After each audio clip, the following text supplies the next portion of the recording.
I don't. Yeah. I'm not gonna touch that with a 10-foot pole. Thank you very much. Thank you. Yes.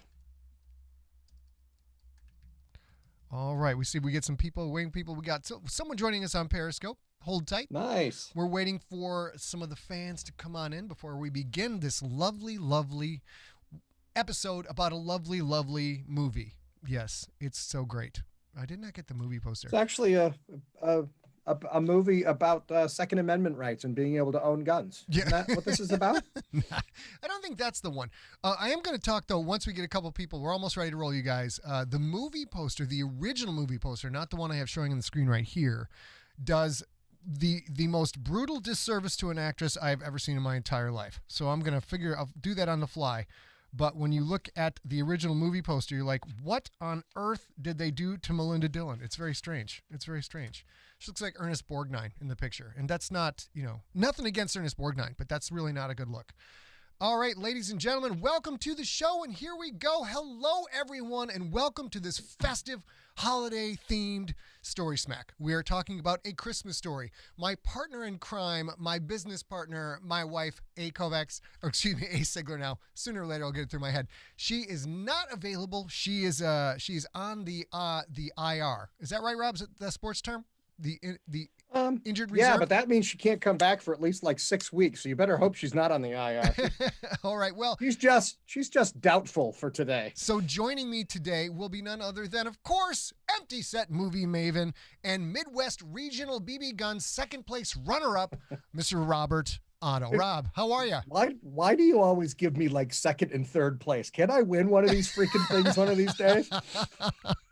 You know what? That's totally fair. That's totally fair. Seeing as I don't know what the next movie is, we'll figure that out. Ladies and gentlemen, rocking, going old school. Love it. WKRP in Cincinnati, MFers. Great show. Greatest radio show of all time. Ladies and gentlemen, I will be zipping in and out of the chat room. Usually A helps out with that. But we are here to have a bunch of stinking fun. Let's see. This is episode 61 of StorySmack. I've introduced my main man, Rob Otto, and you will either shoot your eye out, or if you listen to us, we'll poke your ear out. One of the two. Rob, what do you think of this movie? Is it worthy? I'm sure you've come prepared as you always do. Do you think this movie is worthy? Is it the best Christmas movie of all time, or just tied for the best Christmas movie of all time? It's, there's a lot of really great Christmas movies. I would maybe in the newer category, or the bronze category, right in the middle between the old school black and whites and some of the nouveau ones. Mm-hmm. I would say it's the best of that group. Oh, I see. I see. Maybe it's gotten passed by Elf, which is funny because Peter Billingsley was in Elf as well. So he's got a racket though. He's got that Christmas racket.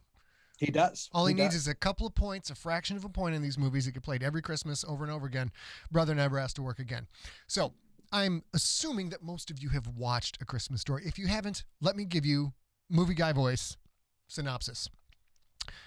Based on the humorous writings of author Gene Shepard, this beloved holiday movie follows the wintry exploits of youngster Ralphie Parker, who spends most of his time dodging a bully and dreaming of his ideal Christmas gift, a Red Ryder air rifle. Frequently at odds with his cranky dad, but comforted by his doting mother, Ralphie struggles to make it to Christmas Day with his glasses and his hopes intact. And the one time I could have thrown in some foul language in there because A's not here, I did not do that. So actually, she'd probably be swearing at you right now.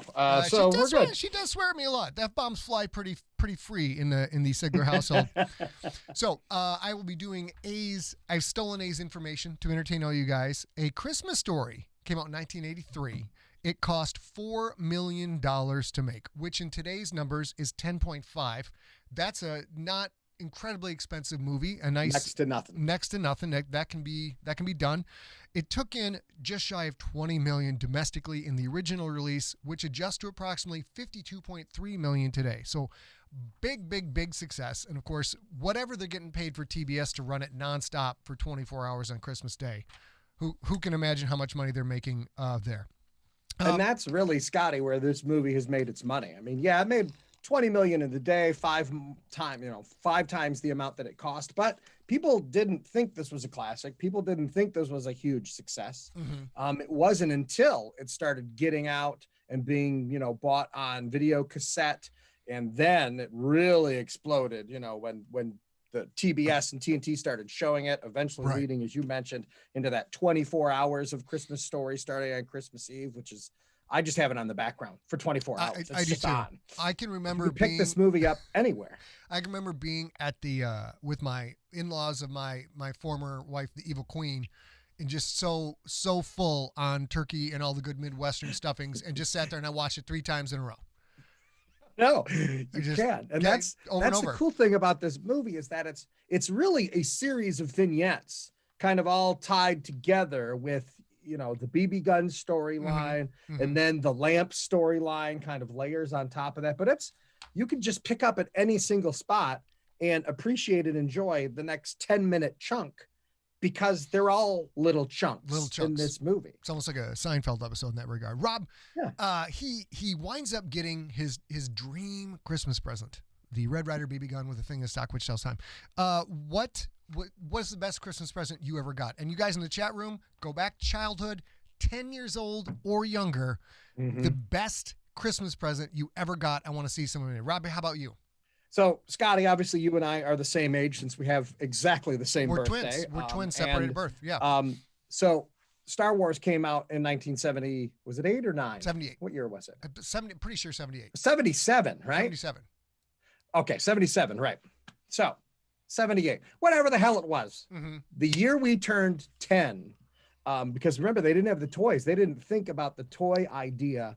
Okay. And they didn't have the toys ready for that Christmas of the summer that it came out. So it was the next year people started getting the toys. And I started out with a Han Solo and a Stormtrooper because, they had to fight, right? And eventually started getting more and getting the droids and that kind of stuff. Well, so the Christmas about a year and a half after it came out, I got the multi-layered Death Star play set.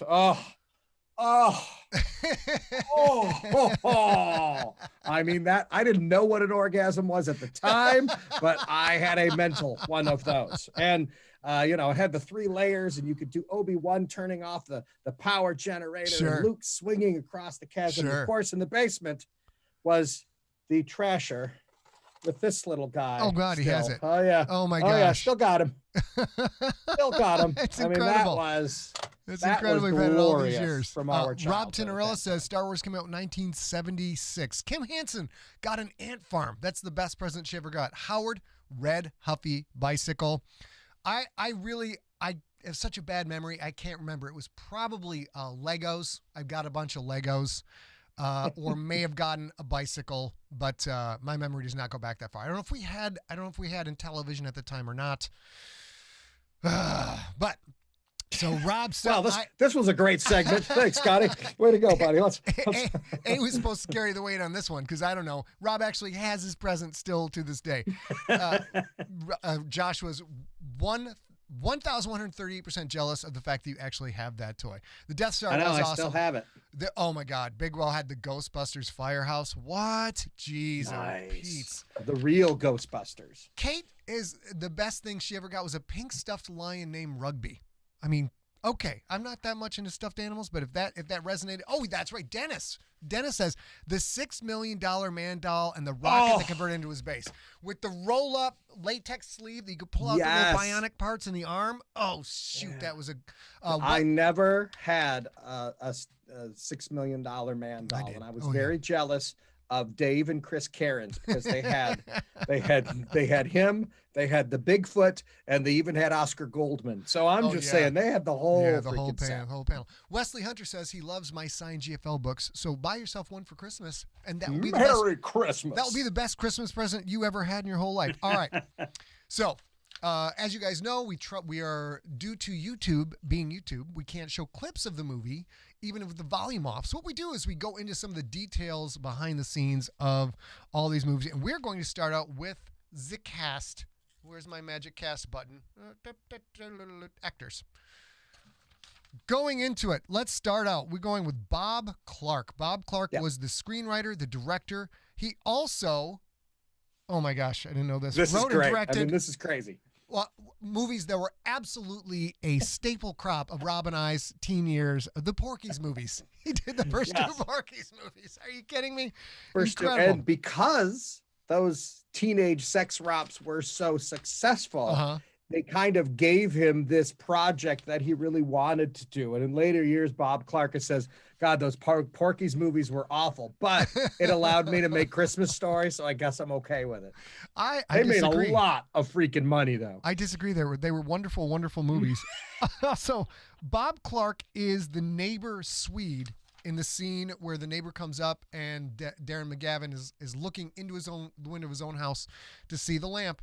And that is Bob. So he gets to be in the. I think that's mandatory. If you were directing the movie and wrote the movie, you get to write yourself in as a part. It's got to do that. Absolutely. Yes. And the way that he came up with this is such a great story. He was in his car driving to pick up a date, and he was listening to a radio show, and they were reading Gene Shepard, who we're going to talk about in a minute, who wrote the book. Mm-hmm. The book was also a bunch of little snippets. He used to write little stories that would get published, and they were reading some of these stories over the radio.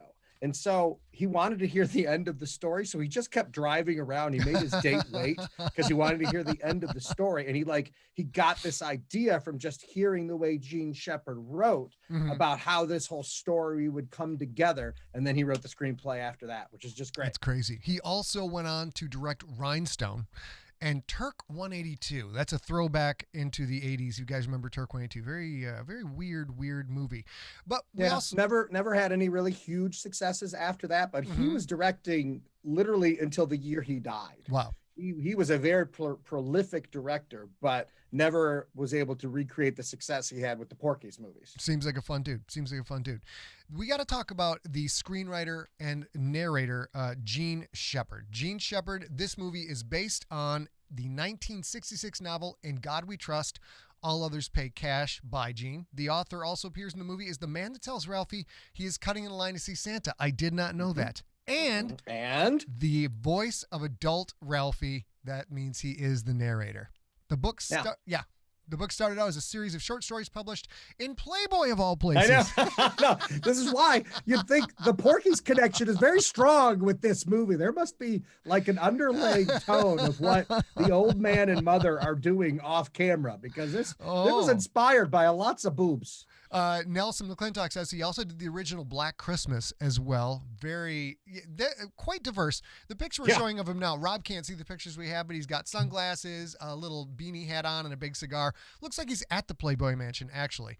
But this guy who wrote stories in Playboy and also directed the Porky's movies has made one of the most cherished childhood Christmas movies of all time. So I feel better. A piece of Americana, as you have called it, Scott. My own writing covers a lot of different areas, from incredibly foul-mouthed and incredibly violent to reasonably clean. So, good for him. Let's see. Shepard spent a lot of time on set at the beginning until director Bob Clark caught him telling the kids how to play their parts, and he was asked to leave. So the guy was asked to leave the set. Incredible. But talking about kids, Rob, we cannot even begin to discuss this movie without talking about the man, the myth, Peter Billingsley. Yeah, Master Ralphie Parker himself. And Billingsley, it's really interesting. He was already a recognizable face. He had done some work as like a child host of Real People. But yeah, he got the part, and it's really interesting. The director, Billingsley was the first kid he saw. The first kid he auditioned. And Davis was like, well, this kid's perfect. But he's like, I can't hire the first kid I see. There's just, I've got to. They saw 8,000 other kids. What? Including Will Wheaton, including Sean Astin. And then Bob Davis hired the first kid that he saw. 8,000 kids. Holy cats. Can you imagine how long that process must have been? I'm going to guess by like 2,148, the kid would just walk on the stage. Next, they were like, screw you, get out. You don't look right. 8,000 little kids. Yeah, all of them dreaming of the big time. People also recognize Peter. He played Messy Marvin in the old Nestle Quick commercials. I guarantee you can find those online somewhere. There's some pictures of him on the screen right now. Yeah. He does not have a very prolific acting resume. He never really starred in much after that. He was in a bad B movie like like thriller, almost a horror movie, Mhm. and then just kind of did little small bit parts. But he started producing and directing, and he gave Bob Davis, who directed this movie, a lot of credit for that. He and Davis became kind of lifelong friends. And Okay. he saw Davis as a mentor. He started teaching him about directing, and they stayed in touch and into producing. And now Peter Billingsley, he's an Emmy-nominated producer, and he Wow. has also produced some of the biggest movies we know. There's a little something you might have heard of called Iron Man. Peter Billingsley was the executive producer of Iron Man. What? Peter Billingsley essentially helped launch the MCU. Ralphie did. Yes, exactly right. Oh And here's how it happened, Scotty. All right. Peter Billingsley was in a 1990, like an after-school special with Okay. Vince Vaughn. Okay. And they became fast friends. And once he became friends with Vince Vaughn, he also became friends with Jon Favreau. And the three of them started working together. Okay. And that eventually led to Billingsley producing Elf. And Okay. Jon Favreau directed it, and Favreau directing Elf is what they used to decide to let him direct Iron Man. And he said, well, you've got to bring my producer with me. He's going to be in charge of the whole thing. And there you have it. The MCU is all Ralphie. Unbelievable. All Ralphie. So Ralphie must be rolling in them ducats right now. And Elf came out when? Do you remember when Elf came out? Elf, I don't know. Was it around the year 2000? Not long after that. Must be. But Elf predates Iron Man, is what I'm led to Elf believe. predates Iron Man. Wow. Yes, Wow. it was Favreau's. Favreau directed Elf, and Mhm. then after they saw Elf, which is crazy to me that someone had the vision to see Elf and say, "Oh yeah, this guy could totally do Iron Man." Like, I want to be in that meeting. I want to see how that happens. Right? Well, in my limited experience with Hollywood so far, with people trying to adapt my books, it's nuts. The first thing anybody gives a rat's ass about is, did you actually make a thing that appeared on TV or appeared on film in a theater? Because that is almost impossible to accomplish. Making a movie or TV show is so friggin' complicated. The fact that you can get anything to market, that check mark yes right off the bat. They're like, great, you made something and it made money, great, you can come do this. That's all they care about. It's amazing. Great point. Well, they keep plugging away, buddy. So We're at it. He has still kept acting, but always small parts. He'll appear in a lot of his movies, just like Bob Davis did. He was Ming Ming, the head elf in Elf. Okay. The one that tells. You've got a lot of special skills. Yeah, there, buddy. Okay, great. He's also a scientist that was in both the original Iron Man and then one of the scientists that helps Mysterio in Spider-Man Far From Home. I haven't seen Spider-Man Far From Home yet. Is it good? Yeah, he was one of the scientists. So okay. And as has become the tradition, we keep hearing this over and over again. I think actors are just thieves. They steal things from set. They do. And Ralphie got to keep he stole the pink bunny suit. He still has that. Wow. He also stole the Red Ryder BB gun with the compass and the thing in the stock that tells time. And he also got to keep the pair of glasses that he crushed. Real glasses. He broke his glasses. You'll shoot your eye out, kid. And the reason he got to keep those was those were not a prop. He just used his own glasses and he crushed them. So those were actually his glasses that he broke on set. I guarantee his parents were very happy about that. What a method actor. What a student of the craft he was. Jeff Yoakum asks, what are you boys drinking today? Jeff, I'm just drinking a little bit of soda today, actually. Robbie, how about you? I am drinking another drink that came from the box that the Siglers sent me. This is another mezcal drink called the El Palanca. Mezcal and some pineapple and little dried pineapple kind of cool thing here. It's awesome. So fabulous. Cheers. It is 2:00 in the afternoon here on the West Coast, and I get to have fun this afternoon, do a bunch of music stuff. Look up the band Super Weapon, everybody. One word, Super Weapon. Go to Spotify, iTunes, whatever. Just start spinning the crap out of the songs. I'll tell you about it some other time, but that is our new project. Woo. Well, that plug almost hit me right in the face. You gotta let people know what you got, man. And then that moves us on to this woman, Melinda Dillon, who is arguably the best box office draw out of all of these movies, Rob?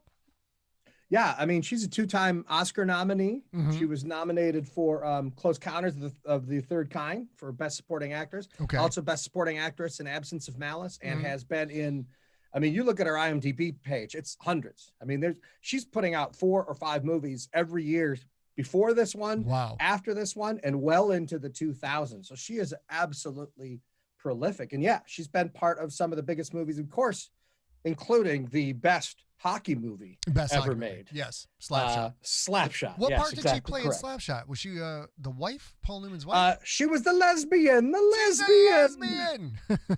So I think, you know, I've seen all of these movies that we're talking about that she's been in, some of them numerous times, and I honestly never knew no matter how many times I've seen A Christmas Story, I never knew that she was in all these other movies. So she's really, I guess that's a credit to her. She's really good at being a different character in all of these different movies. Unlike, of course, she was in Harry and the Hendersons. Let's not forget that. Absolutely. I'm telling you, man, you start looking at movies, you could probably crazy. do 6 Degrees of Separation. Oh, yeah. With Melinda Dillon. And third best Sasquatch movie of all time. So that's pretty good. Now we'll move on to somebody who is always the same guy in every movie he's in, and that is Darren McGavin, who plays the old man. Robert, you point out that the names of the parents were never mentioned in this movie. No, it was Mother Parker and the old man. That's how they were listed in the credits. We never know their names because, you know, to kids, you don't know your parents' names. They're the old man and their mom. That's who they are. And of course, Darren McGavin, just brilliant, wonderful character actor. So and great. So incredible, and was just killer in The Night Stalker. Those of you who are old enough to remember this show, this was a speculative fiction horror show. You know, every hour it was a monster of the week, and he was a reporter and a photographer reporting on these things. Predates the X-Files by a couple decades. Just wonderful show. If you've never seen it, now in the days of streaming, I suggest you go back and check that out. And he's always, like you said, Scott, he's always gruff, but sometimes he's the nice gruff guy. Okay. And then sometimes he's the bastard gruff guy, but always gruff. Him and Dabney Coleman kind of cross. They're kind of a Venn diagram of each other. Darren McGavin might be best known for playing the gambler Gus Sands in The Natural, for which he chose to be uncredited because of a contract dispute. And Rob, have you guys ever done The Natural in one of these StorySmacks? We have not. All right. I don't know if I should. Do you want me to tell the story now, or you want to do The Natural at some point? And I can tell we might get to The Natural at some point, or we'll come back to see how we're doing a time at the end of this. All right. Is this right, Rob? Jack Nicholson was interested in the role of the father? Yeah, and actually, the producers were interested in him. He read the script. He loved it. He thought it would be great. And then his agent told them how much it would cost. And it was like $4 million, which was the entire budget of the movie. And they said, maybe we could go with somebody else. Call that Night Stalker guy. He looked good. Let's do it. Yeah, right. Tell him to take off the goddamn hat and get him in here. But can you imagine what a different movie this would have been? Honestly, not only with Nicholson, but with anyone other than Darren McGavin. Yeah, Darren McGavin is magic in this, and apparently he is a martial arts black belt back in the day. Rob, we have a very thirst picture of McGavin up. You'll have to come back and watch it after the fact. Okay. Robbie's got sweatpants on and he's shirtless, hairy chest. Apparently he's pretending to throw a ball. I'm not sure, but it's always fun when you see an actor who is into middle age or past middle age. And that's when you discover them. Then you go back and see pictures of them when you're young, and it's kind of that weird dissonance. Yep. But enough talk about the grown-ups. Yeah. This movie is all about the ensemble cast of the kids. We've got, Rob, tell us about Scotty Schwartz, Fleck. So Scotty Schwartz plays Fleck, which is odd because the other character's name is Schwartz and not played by Scotty Schwartz. But hey, I didn't cast this movie. It's just me. So a year earlier, he was probably one of the bigger names in this movie, because just a year earlier he was in the movie The Toy with Richard Pryor, which did extremely well. So yeah, they brought Scotty Schwartz in to do The Toy, and then that thing that happens with most child actors, they have that awkward phase. Yep. Well, Scotty Schwartz's awkward phase lasted about 12 years after the making of this movie. Yeah. To the point where, I mean, he just couldn't get any parts. He was too old to do kids. Okay. He was too not good to be an adult actor. So he did what any actor would do. he went into porn. Oh, did he really? Holy cats. Oh, yes, he did. We we seem to be stuck on the adult content relationships throughout A Christmas Story. Porky's, Playboy, and porn.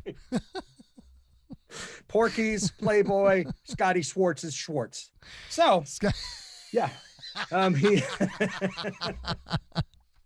So yeah, he used his own name. He was Scotty Schwartz, and some of the movies were, especially the early ones, were based around, him being a child star who's going into porn and them, helping him along. I see. If you shall say, yeah. But he did that for years. There are dozens of porn titles that Scotty Schwartz. Well, I've never watched porn. I never would I watch porn. But if I did, I'm kind of curious how that goes.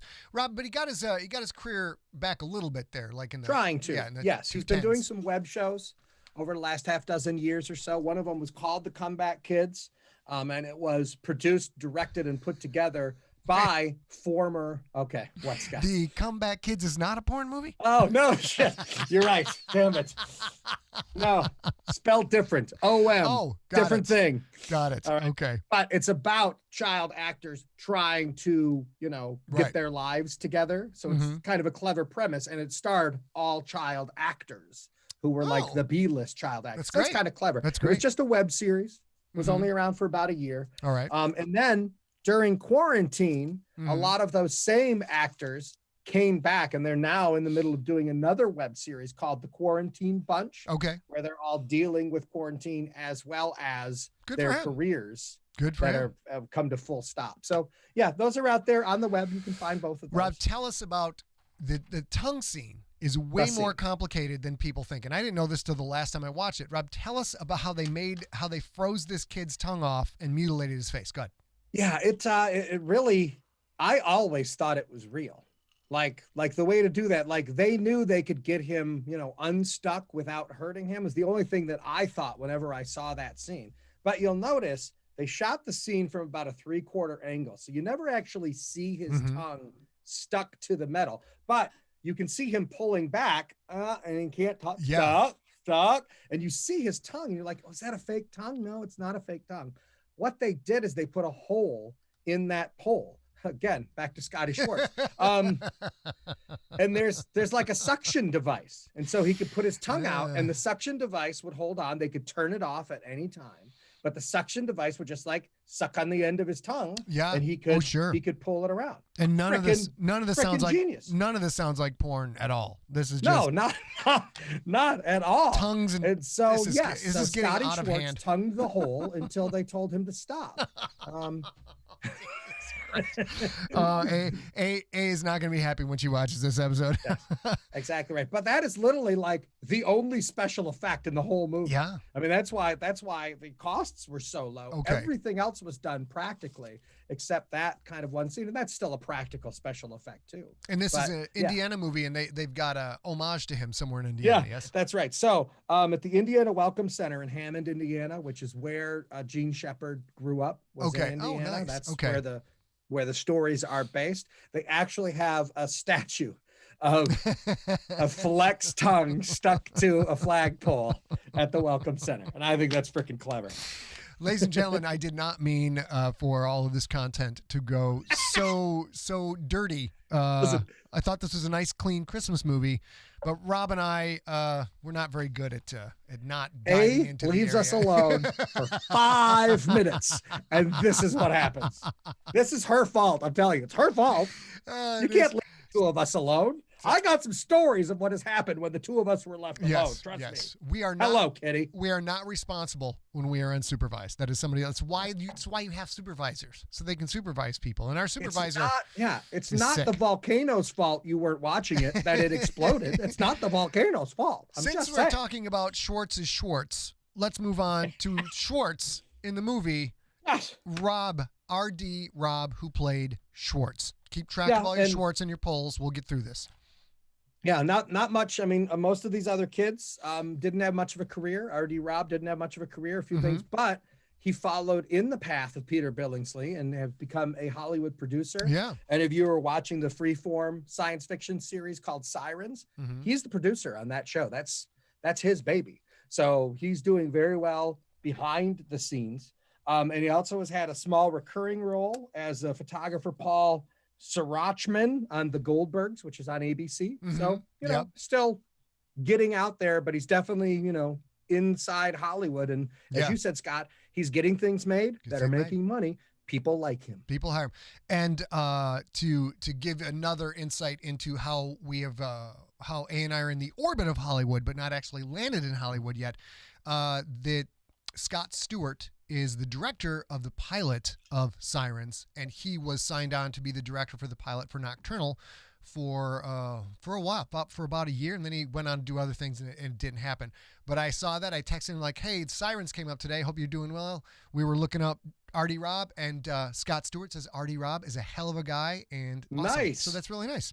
Kind of nice. And if you ever meet him, you got to walk up to him and say, "Hi, smart ass. I triple dog dare you." That's what you got to say.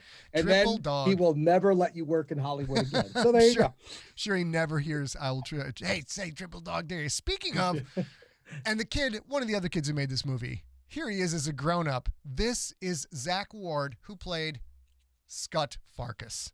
And let's say that first name again, because Scott, a lot of people mispronounce that name. I didn't know until literally half an hour ago that it wasn't Scott Farkas. I didn't know. I'm like, and I look at Scott and I'm like, oh, that's a typo. I'm going to go correct that. Nope, Scott. Scott Farkas. It is the Scott Farkas affair, in case you ever need to talk about it again. But yes, and Scott Farkas. He had yellow teeth. I swear he had yellow teeth. Out of all the kids in this movie, he is the one who's gone on to make a career actually in acting. He has over 100 credits as a TV guest star in TV movies and as a voice actor in smaller parts. And, you know, here's his pro pics. He's all swarthy and whatnot. Credits include American Horror Story, Always Sunny in Philadelphia, which makes him automatically a legend in my book. And there's a notch. There's another notch. It's another notch. Way to go, Scott. You've done Always Sunny. You're the man. And he also did Sharknado and was in Dollhouse. So excellent, excellent. And then, Rob, now we move on to Scott's buddy, Grover Dill. Not his buddy. His toady, Grover Dill, who was played by one of the greatest names ever, Yano Anaya. Oh, I want to be Yano Anaya. Oh, doesn't that sound like a Star Trek name? It does. A Star Wars name? It does. Also, because I am in bands with, what's after Generation Y? Millennials. And the is the preface to almost everything that is said ever. How was lunch? Yeah, no, it was good. I'm like, so was that not good? Or I don't understand what's happening. So Yano Anoya, I can see where this guy gets his name. So Grover Dill has literally 5 credits to his acting career, and 3 of them are completely iconic. Okay. One, of course, Yano was Grover Dill, the toady who was Scott Farkas's right-hand man through this entire movie of Christmas Story. Number 2, the Van Halen video for Hot for Teacher. Yano played young Michael Anthony in that video. I mean, come on. And number 3, he was one of the paper boys in the John Cusack movie, Better Off Dead.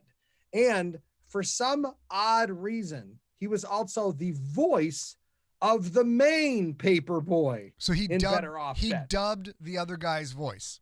Yeah, so they probably filmed the whole movie with that kid's voice and then realized it wasn't what they wanted. And so they got Yano to come in and say, I want my $2. That's crazy. And then, so I mean, come on, that kid should be he should never have to buy a drink in this town again. Are you kidding me? Yeah. Somebody find Yano Anaya and buy him a drink. I would buy him a drink. Also, Yano, to you, buddy. He went from being a little kid toady, and now he's built like a brick shit house now. The dude's clearly spends a lot of time in the gym. It's very fun. Right. He's just like a lifestyle fitness guru. Oh, is that what he does? Is this guy now? Yeah. Yes. Yeah. We may have to do Better Off Dead at some point. What an absolutely classic movie. So let me go back to our main guest shot here. So we've got some interesting details on this movie. First of all, Rob, I believe you may have given me this. It's on the script. I don't know. All three leg lamps produced for this movie for filming were all broken in the process. Yeah. And it's funny because it's so very obvious, like after the lamp breaks in the movie, and it's funny, it happens off scene and you hear this crashing glass. And then they show the mom holding it there. It's obviously made out of really cheap plastic. The whole time you know it's plastic, but it sounds like breaking glass. But yeah, all three of them. So there's no original lamp, like, you know, they call it the hero prop, the one that was used in the movie that you can match the movie. All three of them got broken. So there's no hero prop of the lamp, although you can buy them they're everywhere. Right? They're everywhere. They're amazing.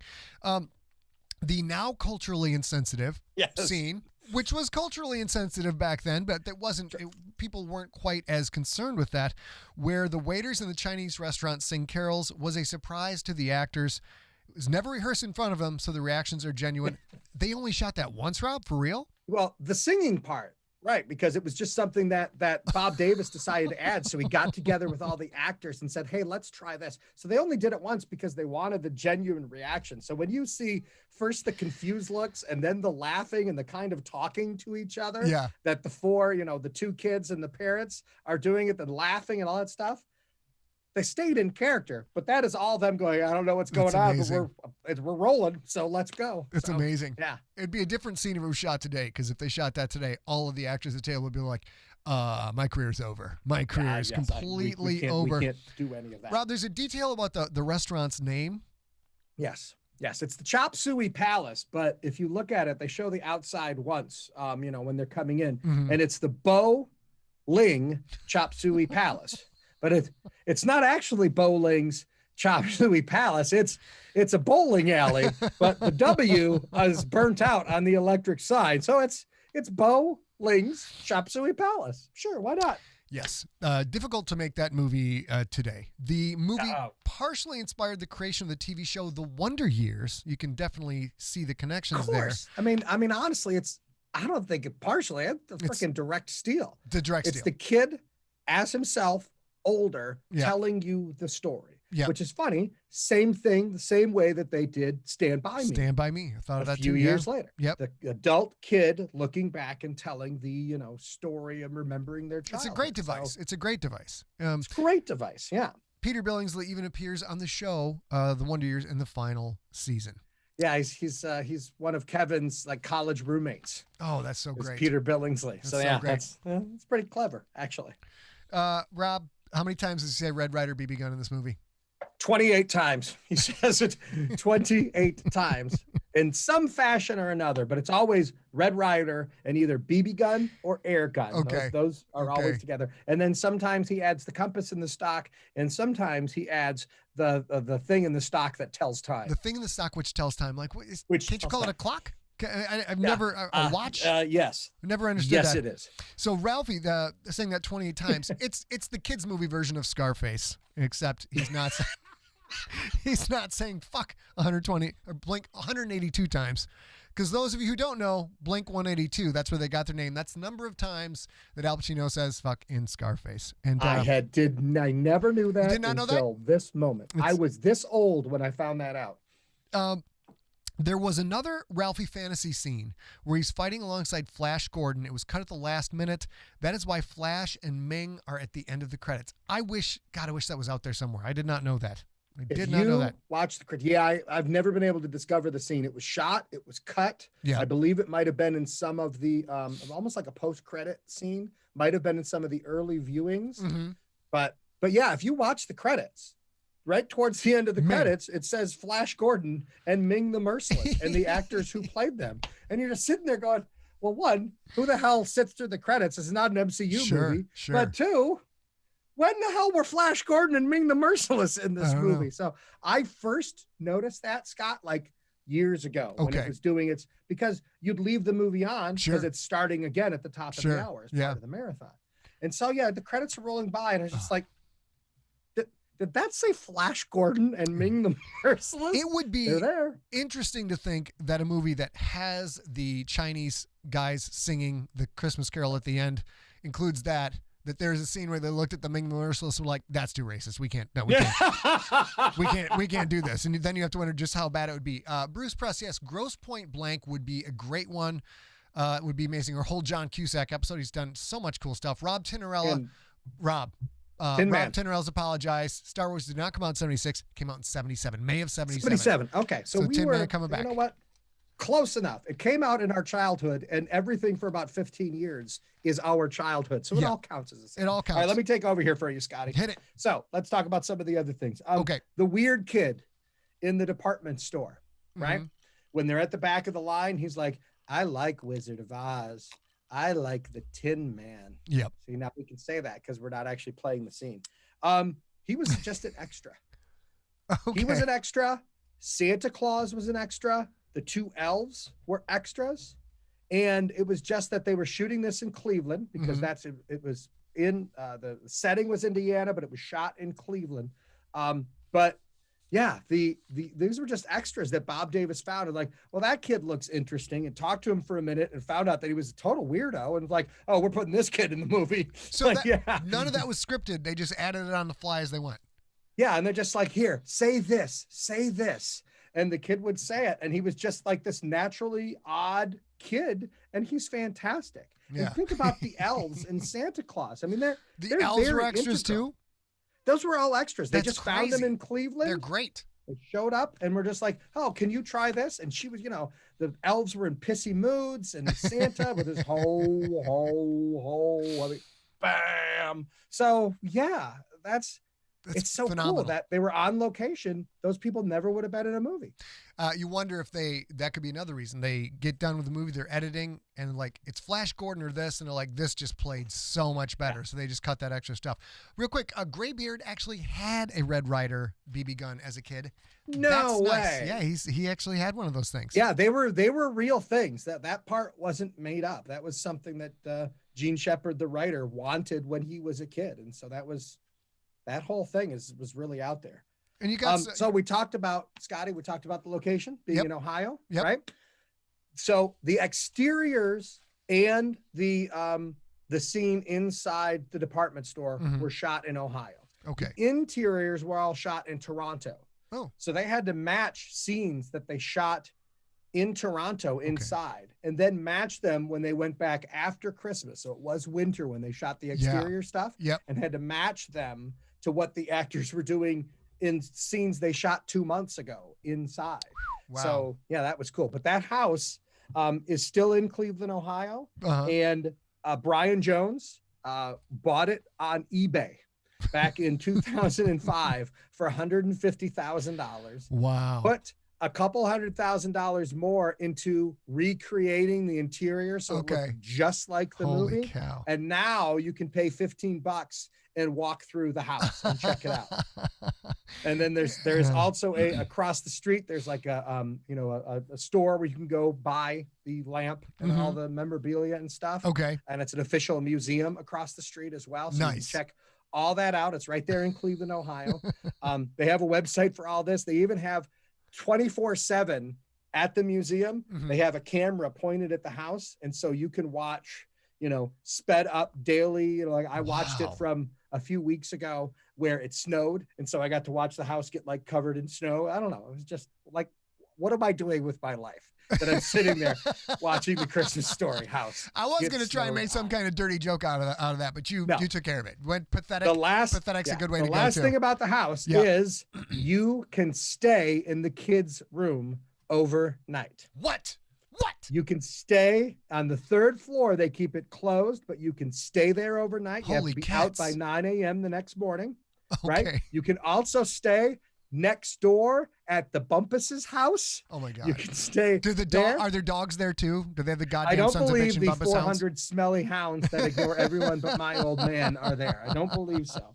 But yeah, you can go to the website and you can book a stay for like up to a half dozen people at the actual Christmas Story house or the Bumpuses' house. So it's Hammond, and when the story opens up and you're reading, A and I watched it again a couple nights ago, and as you're reading, they say this is a story set in a small Midwestern town.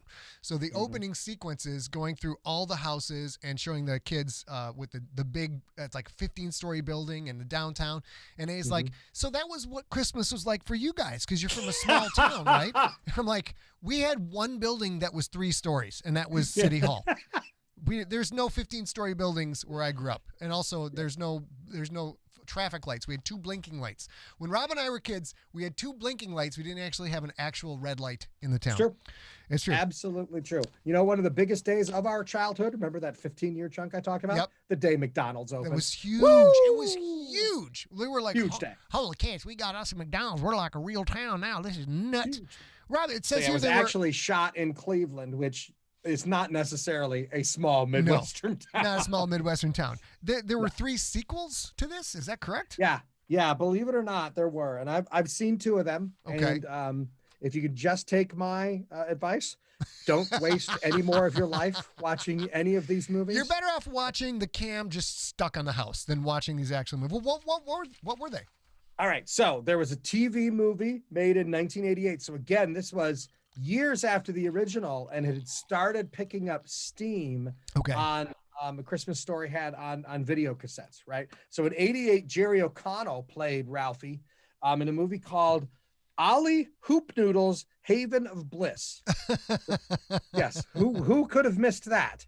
Right. But yes, it was a story about Ralphie getting his first job at a furniture store. Oh right? my gosh. Okay. Then 1994, Kieran Culkin plays Ralphie. Charles Grodin and Mary Steenburgen are the old man and the mother. Nice. And this was actually the only one that got released to theaters. It was called My Summer Story. Okay. And it was about, Ralphie in the summer, and he's battling a bully with tops. I did not make that up. And so the whole thing is his quest to get the best top to be able to beat the bully at tops. Oh my God. This we keep trying to elevate this out of the porn category, and it keeps getting dragged back down again. Ralphie trying to get the best top out of the bullies. I don't even know. This is exactly just right. this is, and then there's in 2012, the unfortunate Daniel Stern was in a straight-to-video sequel called the very original A Christmas Story 2. And I'm telling you, they are not on a 24-hour replay on any channel that you would care to watch. I'll tell you that much. So it's just not worth your time. All right, I'm going to add something on the fly here, you guys. Give me one second. We got to talk about this. I just have to do it. Image, let's call it image 8. Okay, here we go. This is just like when we discovered that there was a Cthulhu groundhog in a Cthulhu You're looking at the groundhog poster, in the original poster? Yeah. So this is nuts. Okay, so let's get this up right here. Uh-oh, it's freezing. Yeah, they did not do her any justice. This is just bizarre. I'm going to blow this up so you guys can see this. What is her name again? Oh, bad. It's Melinda Dillon. This literally looks like the guy who wrote the movie, not actually Melinda Dillon. You can see this.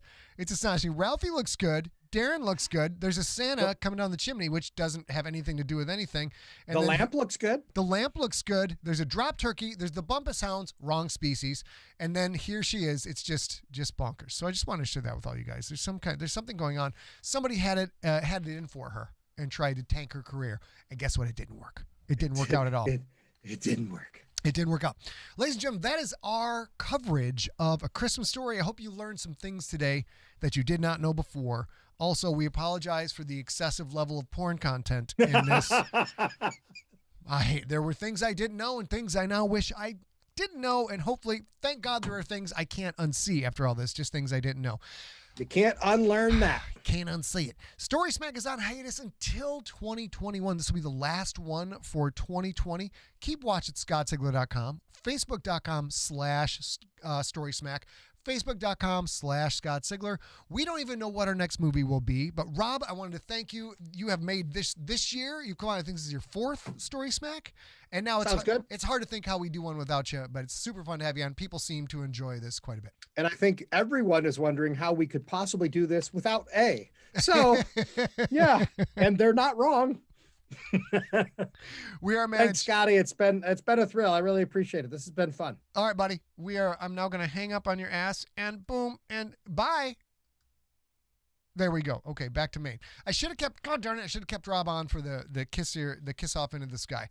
But I'm off to check on my wife, who is a little bit sick to the tummy. So that does it for episode number 61 of StorySmack.